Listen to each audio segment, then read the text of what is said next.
పిచ్చి కుదిరింది. రోకలి తలకు చుట్టుముట్టినట్లుగా వైసీపీ అధినేత జగన్ రాజకీయం చేస్తున్నారు. సీఎంగా ఉన్న 5 సంవత్సరాల పాటు రాష్ట్రాన్ని అరాచక శక్తులకు వదిలేసి మొత్తంగా ఆయన పాతాళంలోకి పడిపోయారు.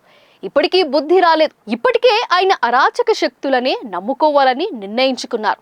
తెనాలిలో ఒక్కొక్కరిపై 10కి పైగా కేసులు ఉన్న 3 రౌడీ షీటర్లను పరామర్శించడానికే వెళ్తున్నారు. ఆయన తీరు సామాన్యులను సైతం విస్మయానికి గురి చేస్తోంది. ఎంతో ఆలోచించి తీసుకున్న నిర్ణయం. జగన్ తెలివి తక్కువ వాడేం కాదు. జగన్ రెడ్డి ఎంతో ఆలోచించి ఆ చోట రౌడీల్ని పరామర్శించి అండగా ఉన్నానని భరోసా ఇవ్వాలని నిర్ణయించుకున్నారు. తన పరామర్శ ద్వారా జగన్ కేవలం ఆ 3కి కాదు, రాష్ట్రంలో ఉన్న అలాంటి చోట రౌడీలందరికీ, గంజాయి, బ్లేడ్ బ్యాచ్ సభ్యులందరికీ సందేశం ఇవ్వనున్నారు. వీరంతా రెచ్చిపోండి, మీకోసం జగన్ అన్న ఉన్నాడు. ఎన్ని దోపిడీలు, ఎన్ని అరాచకాలు అయినా చేయండి, కేసులో పాలైనా భయపడకుండా నేను చూసుకుంటానని భరోసా ఇవ్వబోతున్నాడు. ఆయన అనాలోచనతో ఈ పరామర్శ పెట్టుకోలేదు. శాంతి భద్రతలన్నీ, ప్రజల మాన ప్రాణాల్ని పడంగా పెడుతున్న జగన్ రౌడీలకు భయం ముఖ్యం. ఏ చిన్న తప్పు చేసినా పోలీసులు దండిస్తారన్న భయంతోనే వారు ఎక్కువగా కంట్రోల్లో ఉంటారు. తమకు మద్దతు ఉందని తెలిస్తే వారు ఎంత రెచ్చిపోతారో చెప్పాల్సిన పని లేదు. ఆ బాధలు పడే వారికే తెలుస్తోంది. తెనాలిలో ఆ 3 గురించి కథలు కథలుగా చెప్తున్నారు. జగన్ రెడ్డి ఇలాంటి వాళ్లను పరామర్శిస్తే ఆ స్ఫూర్తితో మరికొంతమంది తయారవుతారు. వారంతా ప్రజల్ని వేధిస్తారు. జగన్ రెడ్డి కూడా కావాల్సిందిదే.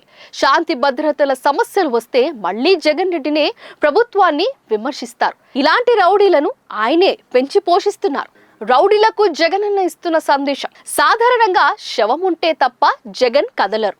కానీ అలాంటిదేం లేకపోయినా తెనాలి వెళుతున్నారు. అక్కడ శవం లేదు, కానీ పోలీసులు కొట్టారంటూ దళిత కాటు పట్టుకొని 3ని పరామర్శించనున్నారు. ఆయన ఎవరిని పరామర్శించబోతున్నారో వారి ట్రాక్ రికార్డ్ ఇప్పుడు రాష్ట్రం మొత్తానికి తెలిసిందే. ఆయన జగన్ వెళుతున్నారంటే ఏపీలో ఉండే అసాంఘిక శక్తులన్నిటికీ తాను ఉన్నానని భరోసా ఇవ్వడమే. రాక్షసుల నుంచి ప్రజల్ని కాపాడుకోవాలి. లోపల క్యారెక్టర్ ఎలాంటిదైనా, ఎలా ఉన్నా రాజకీయాల్లో ప్రజల ముందు కాస్త క్లీన్గా ఉండేలా చూసుకోవాలి.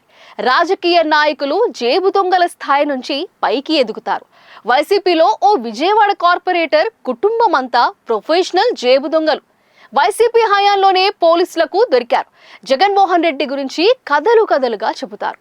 ఇలాంటి వారిని రాజకీయాల్లో కంట్రోల్ చేయాలంటే కఠిన నిర్ణయాలు తీసుకోవాలి. చోటా రౌడీలపై ప్రభుత్వం ప్రత్యేక దృష్టి పెట్టాలి. కంట్రోల్ చేయకపోతే వీరంతా జగన్ రెడ్డి గ్యాంగ్ గా మారి రాష్ట్ర ప్రజల్ని పీడించుకు తింటారు. ప్రభుత్వంతో పాటు ప్రజలు అప్రమత్తం అవ్వాల్సిన సమయం.